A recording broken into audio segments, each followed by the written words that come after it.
Mary had a little lamb. False. We believe that all men are created equal. To the magnificent mosaic that is America. From radio beacon to radio beacon. I have a dream. Change has come to America. Believe me. Help is on the way. Knock, knock. Who's there? It's a figment of your imagination. Randi Rhodes Show. Turn up your mind. Added security is in place in New York amid growing anticipation Donald Trump could be indicted as soon as today in a case brought by Manhattan District Attorney Alvin Bragg regarding hush money paid to porn star Stormy Daniels. But Trump faces multiple criminal investigations. Sources telling ABC News a federal judge has determined that there's enough compelling preliminary evidence that Trump broke the law in another case, the special counsel's investigation of Trump's handling of classified documents. Judge Beryl Howell's order is sealed, but sources described its contents to ABC News, saying she wrote special counsel Jack Smith provided enough evidence, quote, that the former president had committed criminal violations. Whoops. In particular, prosecutors say he knowingly misled his attorneys so that they would file a sworn statement last June that he knew was false, claiming that a diligent search of his Mar-a-Lago estate found that he had turned over all the classified documents in his possession. I had a small number of boxes in storage at Mar-a-Lago guarded by Secret Service. Prosecutors say more than 100 additional classified documents were found 2 months later when the FBI searched his premises. The judge's order doesn't mean that Trump is guilty or that he will be charged, but it does mean that prosecutors have presented compelling preliminary evidence he may have committed a crime. Trump has repeatedly denied any wrongdoing in his handling of classified documents. 2 of Trump's lawyers had claimed attorney-client privilege in refusing to testify in the case, but the federal judges ruled that the privilege can be pierced because there's enough evidence Trump misled them and broke the law. Whoops. The judge ordered one of Trump's lawyers to hand over a number of records. Sources telling ABC News that includes handwritten notes, invoices, and transcripts of audio recordings, all related to what the judge called Trump's alleged criminal scheme. Don't you hate it when that happens? Don't you hate it? Hello, everybody. Happy Wednesday.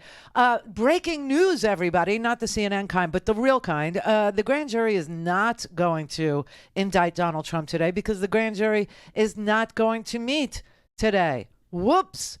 Oh, my God. So, all of this media hype that started on Friday based on a lie that Donald Trump decided to tell, that he thought he was going to be arrested, or he knew he was going to be arrested on Tuesday. Well, today is Wednesday. It ain't happening today either. And who told you that?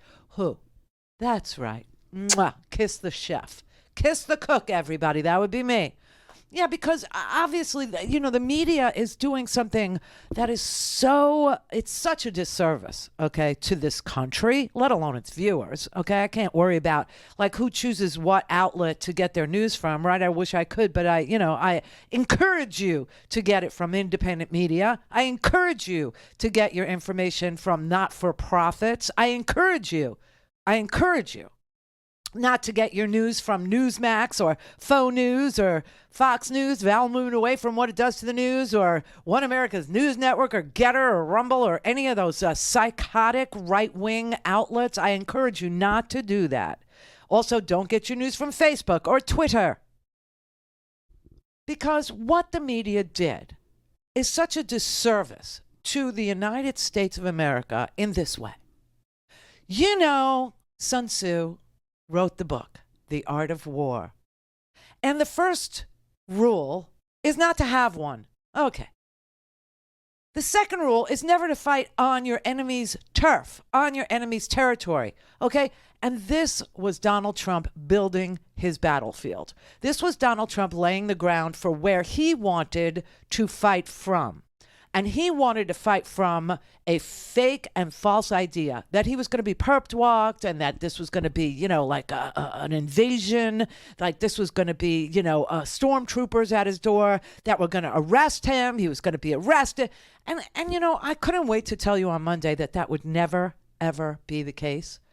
In white-collar crimes, that is not how it looks. That is not how it goes. That is not what happens. I mean, for God's sake, Steve Bannon, who was arrested for defrauding his own freaking audience out of millions of dollars for the immigration solution, the wall, which never, I don't know why we have an immigration problem, do you? I don't know why. He built a wall, right? He built a wall. Immigration problem solved. So why are we still arguing about, okay.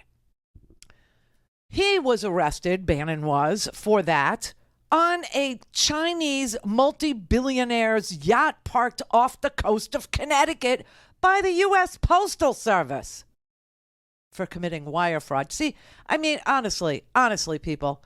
So they were saying, he was laying the ground and he was saying, come here, fight on my turf. And this is what, and I said, see you next Tuesday, because it isn't going to happen. It's not going to happen anytime soon. Okay. It just isn't. It isn't. But here was all the mainstream outlets. Here they all were saying on Friday and milking the story as if it was breaking news, milking it every day throughout the weekend, milking it on Monday, milking it on Tuesday, milking it this morning.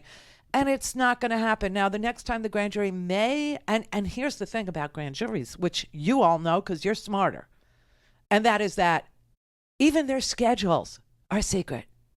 So we just know that this one typically meets on Monday, Wednesday, sometimes on a Thursday. Well, tomorrow would be a Thursday. Maybe they'll meet tomorrow. Maybe they will.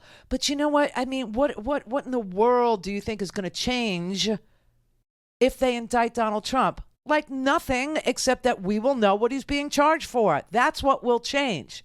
But see, Donald Trump wants riots in the street. Donald Trump always wants violence. Donald Trump always wants to be a victim. He always wants you to stick up for him because he's too much of a, fill in your favorite, disgusting word there, to do it himself. He's got a lot of buffers. Yeah, he's got a lot of buffers, Senator. Yeah, and you're it. Well, his most violent achievers are in jail now. And the second most violent achievers are, on probation. I don't think that they're all that into doing violence for him. But anyway, this is the scenario. This is the lay of the land. This is where we are. So let me show you what other people are doing who govern, okay? Let me show you some stuff that actually is occurring in this country that actually matters to children, that actually matters to parents, that actually matters to people who are trying to, do right by their kids, that are actually trying to run a household budget, that are actually trying to do the right thing when no one's looking. Here, case in point, is one of my favorite clips from yesterday. I didn't play it for you yesterday. I saw it yesterday. This apparently happened 2 days ago, and nobody bothered to show it to you. Well, it's a feel-good moment, everybody. You know what this is? This is Governor Tim Walz of Minnesota. And remember, we were showing you how these psycho, nasty, grievance-filled, hateful, hostile Republican legislators were telling you really in public on the floor of the Minnesota legislature that they had never met a hungry child. In their entire lives, they had never met a child who was hungry in Minnesota.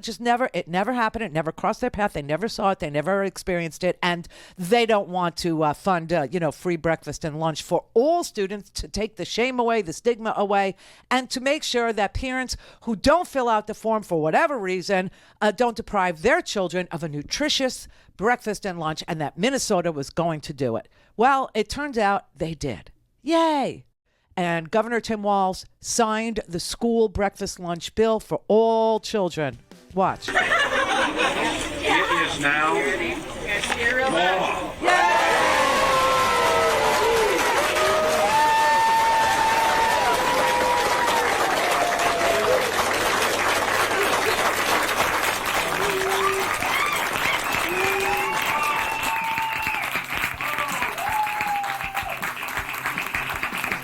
Sometimes things go your way.